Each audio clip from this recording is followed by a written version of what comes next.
Shelter Mortgage, flexibility, professionalism, and service. Let us custom build a mortgage for you.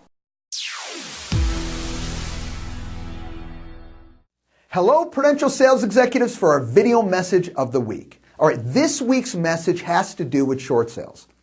Many of you have probably heard this. I'm living in my house for free. I'm not making my payments.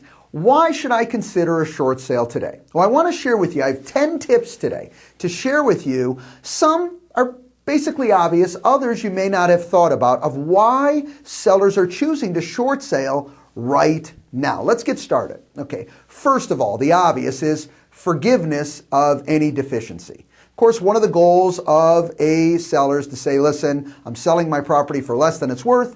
I would like to get all those additional monies forgiven. Okay, we know many banks are getting very aggressive on this, first and seconds, to clean that stuff up. I think they finally have got their mindset around that piece, specifically as foreclosure numbers continue to drop. Next is non-reporting on the credit report. This is very interesting. Banks now are even willing to, on a short sale, not report that short sale onto credit agencies. So this is something that I think you're going to hear more and more about as time goes on. This gives the opportunity for the borrower to have that debt forgiven, accept that short sale, and not take such a heavy hit as it comes to their credit. Next, avoiding foreclosure.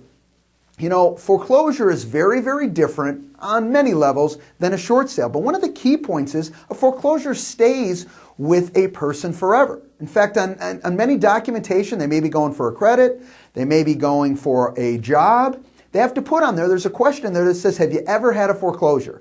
All right, that stays with them for their entire lives. They have to say, yes, I have. That doesn't happen with a short sale. So that's a big difference, and I think that can matter to a lot of people.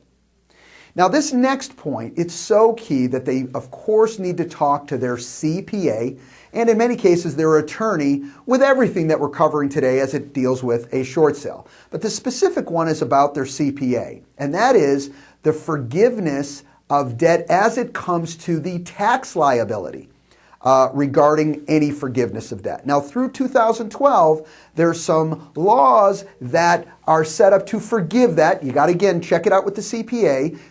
Based on specific situations, but in 2012, they're still in play. What's going to happen in 2013? We don't know, but it's certainly a powerful reason why you want to get it done, check it out, and get it done in 2012.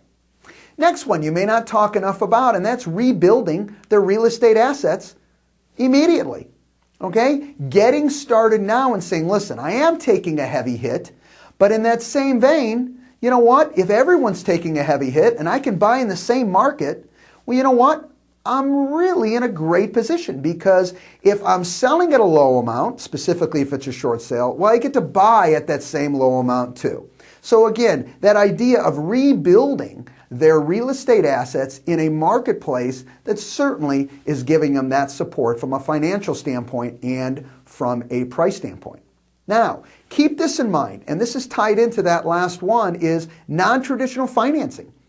Even individuals who have had a short sale, there is financing available. May not be at the lowest rate, but there's financing available that they can go and purchase a home immediately, the day after they short sale. All right? And maybe they have to take a higher interest rate for a period of time, but think about that. When you take the new price into account, and you take it with that higher interest rate, you will be very surprised. Most of the time, it is substantially lower than the payment they had with a lower interest rate, which a much higher balance that they were paying on their previous residence. And keep in mind, they might end up with a bigger house in that same opportunity as well.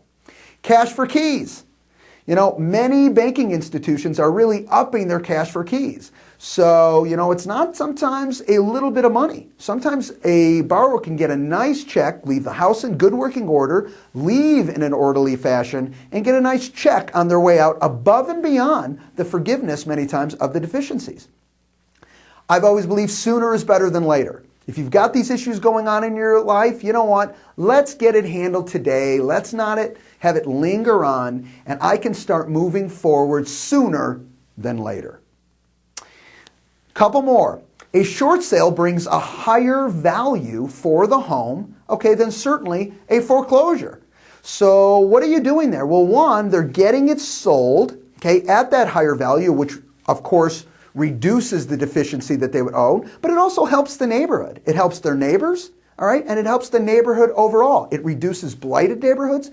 These are really key points. They may be sensitive. Not everyone's going to care about all the different points, but it's very, very key. Now you're helping the neighborhood and you're keeping that price, at least in a relatively healthy aspect, dealing in a tough situation. And last but certainly not least, laws continue to change. I've always believed you know what you got, you don't know what you're getting. So a lot of times when people say, well, I can just sit tight, what you don't know is there can be new laws coming into play. You know, maybe when we get out of the election year. You know, right now we're in election year. There's a lot of pressure, okay? But let's say we're moving outside of 2012 and we're outside of an election year. What new laws are going to come and change that you say, I wish I would have moved forward in 2012 instead of waiting into 2013. Have a great week, everybody. Hope some of those tips help you. Bye-bye.